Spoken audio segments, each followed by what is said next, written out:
এই পিঠেটির ওপরটা হবে একদমই মুচমুচে আর ভেতরটা হবে রসালো। মুখে দেওয়ার সাথে সাথেই একটা শব্দ হবে কুরকুরে, আর খেতে হবে ভীষণই সুস্বাদু। আসসালামু আলাইকুম এভরিওয়ান, সবাই কেমন আছেন? সবাইকে জানাই অনেক অনেক শুভেচ্ছা ও স্বাগত। আজ রয়েছে খুব সহজভাবে এবং অল্প সময়ে মজাদার একটি নকশি পিঠা রেসিপি। আশা করছি পুরো রেসিপিটি আপনাদের কাছে ভালো লাগবে। নকশি পিঠা তৈরি করার জন্য প্রথমে আমি পিঠার ডোটাকে তৈরি করে নেব। এর জন্য আমি এখানে 1 কাপ পরিমাণ পানি নিয়েছি।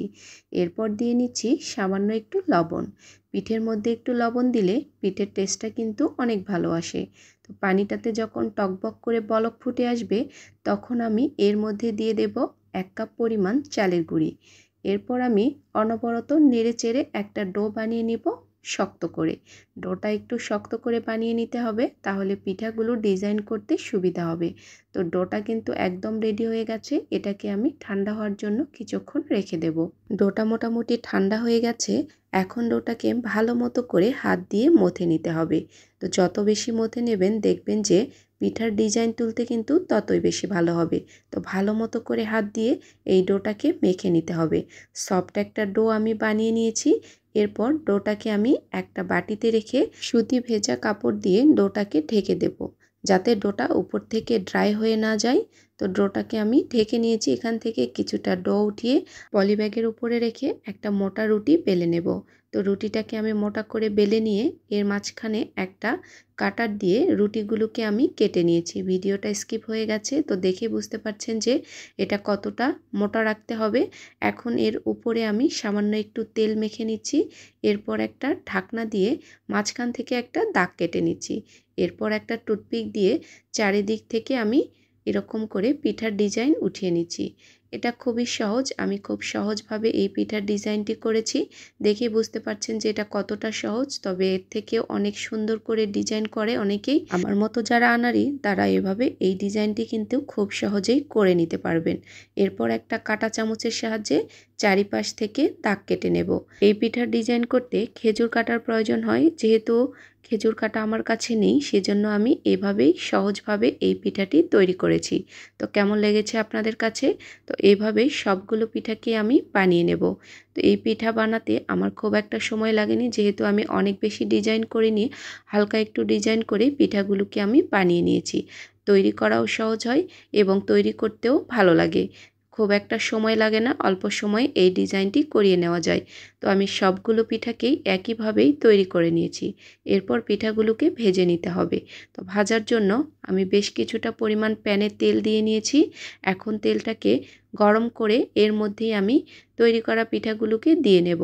পিঠাগুলোকে যেহেতু 2 বার ভেজে নিতে হবে, সেজন্য প্রথমবারে আমি হালকা করে পিঠাগুলোকে ভেজে নেব। প্রথমবারে পিঠেগুলোকে আমি 5 থেকে 6 মিনিটের মতো মিডিয়াম আঁচে ভেজে নেব। তো এগুলোকে অনেক লাল লাল করে ভাজা যাবে না। সাদা থাকা অবস্থায় এই পিঠাগুলোকে তেল থেকে উঠিয়ে নিতে হবে। তো 5 থেকে 6 মিনিটের পরে আমি পিঠাগুলোকে তেল থেকে উঠিয়ে নেব। এগুলো ভাজা হয়ে গেছে, এগুলোকে আবার সেকেন্ড টাইম ভেজে নিতে হবে। সেজন্য প্রথমবারে আমি 5 মিনিটের মতো এই পিঠেগুলোকে ভেজে নিয়েছি। এখন এগুলোকে আমি তেল থেকে উঠিয়ে নেব। সবগুলো পিঠাই প্রথমবারের মতো ভাজা হয়ে গেছে। তো দেখুন পিঠাগুলোকে আমি উঠিয়ে নিয়েছি। তো এখন আমি শিরা তৈরি করব। এর জন্য আমি এখানে খেজুরের গুড় ব্যবহার করেছি। এখানে আমি 250 গ্রাম পরিমাণ খেজুরের গুড় ব্যবহার করেছি। আপনারা চাইলে নর্মাল গুড় দিয়েও কিন্তু এই পিঠাটি তৈরি করে নিতে পারবেন। আর এই খেজুরের গুড়টাকে অনেক বেশি আঠালো করা যাবে না। জাস্ট 2 থেকে 3টা বলক উঠে আসলেই চুলোর জালটাকে বন্ধ করে দিতে হবে।